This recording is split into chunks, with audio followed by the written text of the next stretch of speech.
He and RJ caught up, of course. Okay, Neil, what you been doing with your life? Oh, I've been making records. You know, RJ, what you been doing? You know, smoking woodies, getting locked up.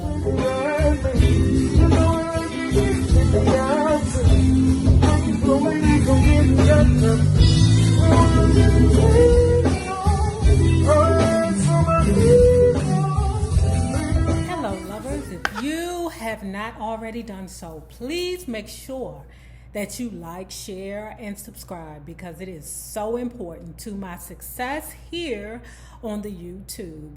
And if you do not have an investment/retirement plan in place through your employer, please check out the Acorn app below. Now, let's talk about Rick James' autobiography, Glow, Part 7. I know you noticed that Forest Rocks was in the title, not for anything disrespectful, but because I know that me and Forest Rocks share some of the same subscribers. Therefore, what I am humbly asking of the rock stars is that they, the ones that listen to me rather, but they inform their friends, families, and co-workers about this new zhuzh that I'm doing with my channel. I am trying to get away from celebrity news. That shit be tough, okay? That's my bread and butter there, but with you all's help, I can do it.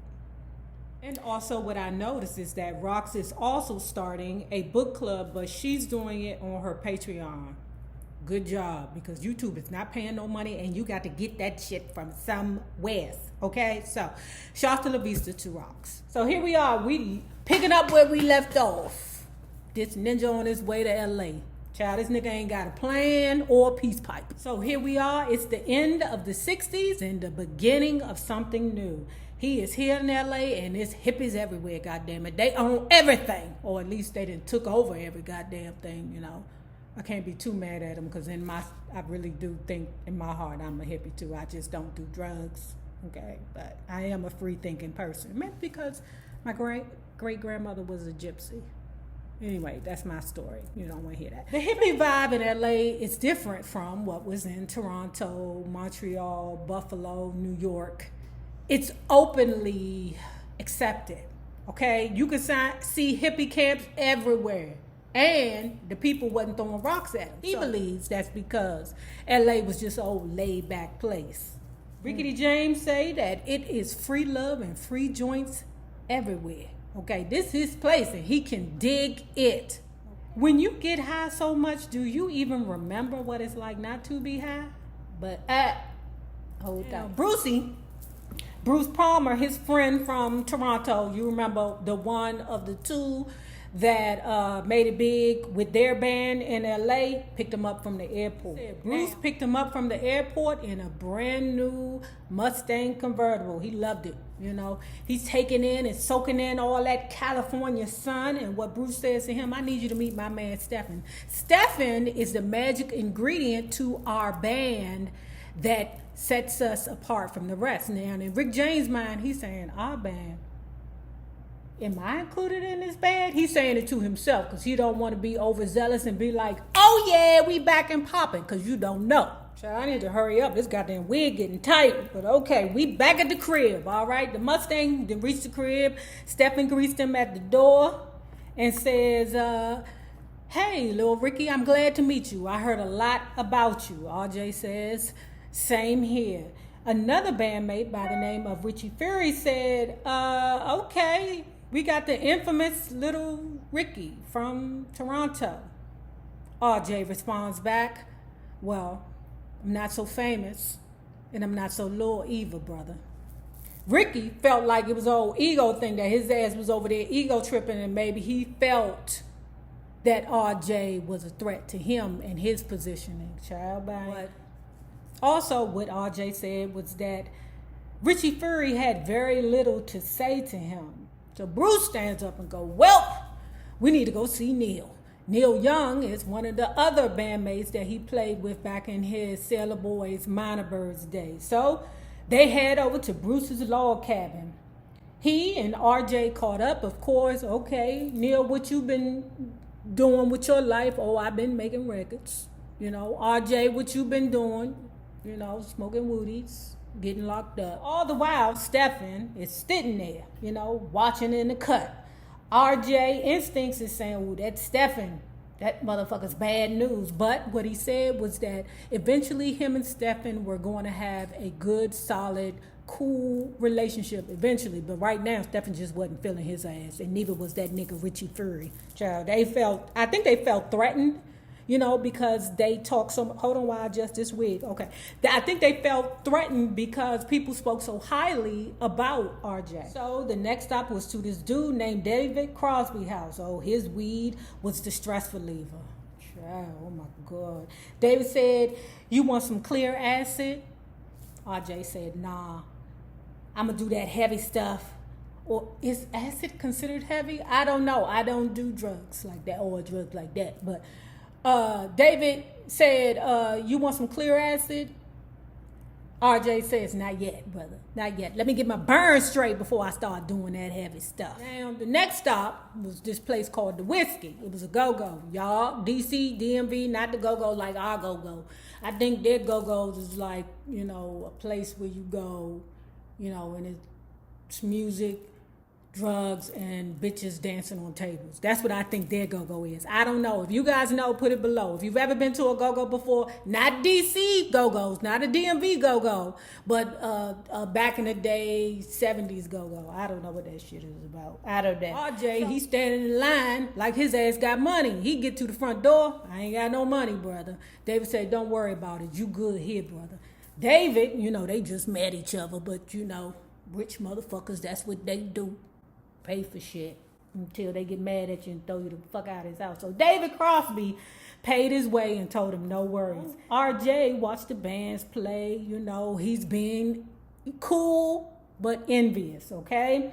Now, he knowing his man, I can play way better than all these niggas up here. The performers, Arthur and Johnny, must have seen the look of "fuck these niggas, I can do better" all over Rick James' face. When they came down, they was a bit standoffish. Bruce introduced Rick James to Arthur and Johnny as the new kid on the block. Though they had a bad, let's say, meet and greet.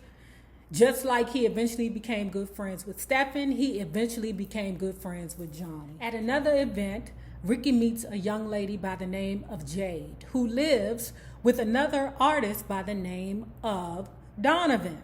Okay? Now they sitting there drinking tea and eating scrumpets, and out of Ricky James' mouth, "This nigga sounds like a broke Bob Dylan." Jay says, "Are you always this opinionated? What about when it comes down to women?" "Oh, I loves me some women, lady. I loves me pretty women like you, Jade, and by far you are the prettiest. Don't trust them Aquarians. Don't trust that Aquarian bullshit." He says that Bruce and Stephen both were very kind to him and very accommodating to him and warm to him as far as putting him up in their house, but neither one of them asked him to join their band. When RJ wasn't sleeping at Bruce's house, he was sleeping at Stephen's house.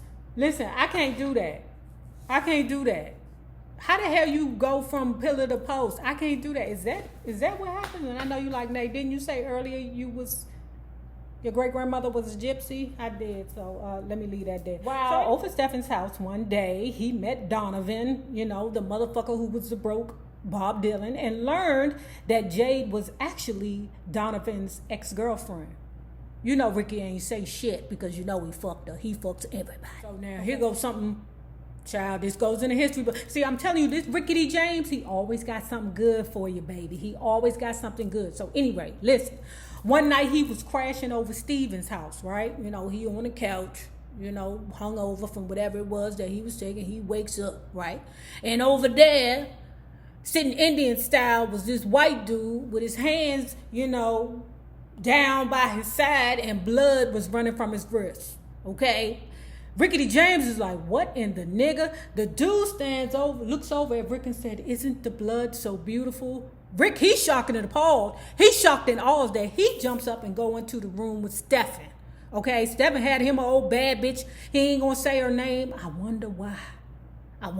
This young lady, he called her perfect. You know, whatever the situation is, we're perfect.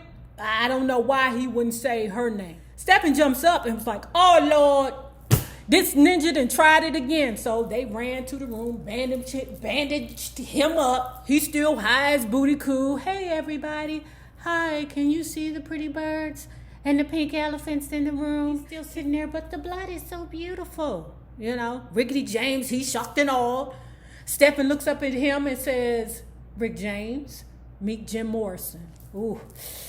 Woo. You know who Jim Morrison is, right? But at the time, The Doors and Jim Morrison was working as a house band in the Whiskey. Rick James calls Morrison far out. Far out. What the fuck is far out? Does far out mean high? Is he motherfucker? Far out means I'm gonna drop this acid and then I'm gonna hurt myself and act like I'm in a beautiful place. Far out? Is that what far out means? But he goes on to describe Jim Morrison as a beautiful poet. Okay, we're not going to deny that. We're not going to deny his capabilities.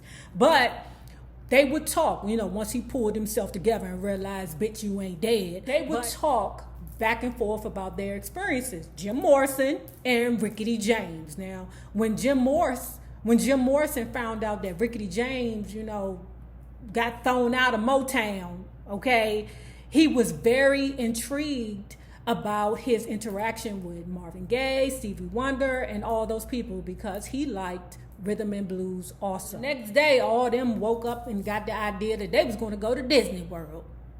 Answer, no.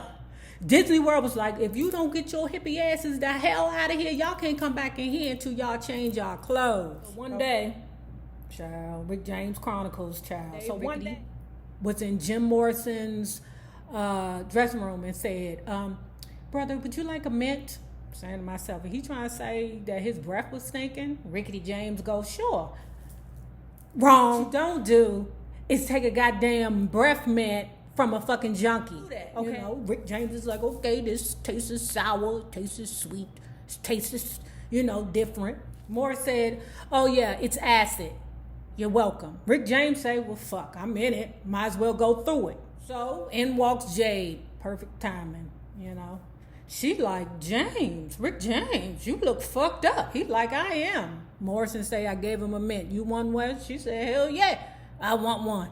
She took one. Next minute you know, they fucking at the bottom of the sea. Okay, it's hunching everywhere.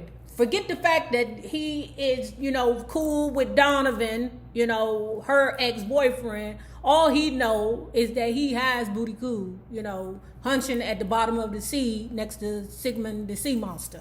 Okay, and they just, you know, fucking till I guess the bullshit wear off. One night, Stephen, who has a girlfriend named Perfect, who he don't want to mention. If y'all know what the huzzy name is, please put it below. But anyway, one night, you know, Stephen, Rickety, and Perfect is in, you know, the house. Stephen don't want to take Perfect to this event, but Perfect want to go. Bad move. To leave your girlfriend with Rick, take him down, James. Okay, but we're going to move on. So what happens is Stephen looks to Rick and say, Rick, would you take her to this event? Rickety say, sure. Just more opportunities for me to hobnob with these motherfuckers. Person that was throwing a party was this dude named Sebring. Okay, now Sebring was cool, and he liked RJ, and he liked him some Perfect. Okay, maybe not the same way.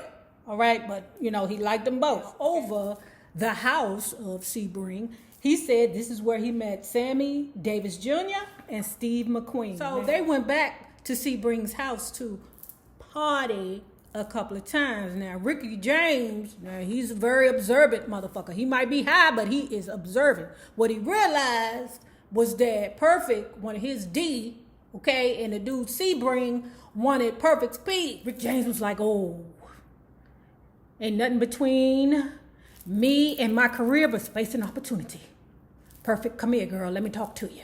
Okay, you know that man like you, right? You know Sebring like you. What I need you to do, okay, friend, what I need you to do, friend, is to go over there and convince him to back me financially for me to start a band. Just go ahead, work it out. Just tell that rich motherfucker Sebring, okay, that I'm the best musical person that you ever met in your life, okay? And you believe in me, and he should too. And Perfect said, I got you, bitch. No worries, I got you. Sebring agreed to everything with one condition. Perfect, you must go everywhere with him to supervise. Now, you know that dirty dick motherfucker Sebring thinking in his mind, okay, well, since that's my money, that's my band. Okay, that means that I need to go out there with her and him to supervise my band. And if I can get some vagina, shouts to La Vista. Now, if you have not already done so, please make sure that you like and share this video because it is so important to my success here on the YouTube. And remember this, the same people that you meet on the way up will always be the same people that you meet on the way down. Naysayers, my patron loves. Have a good one.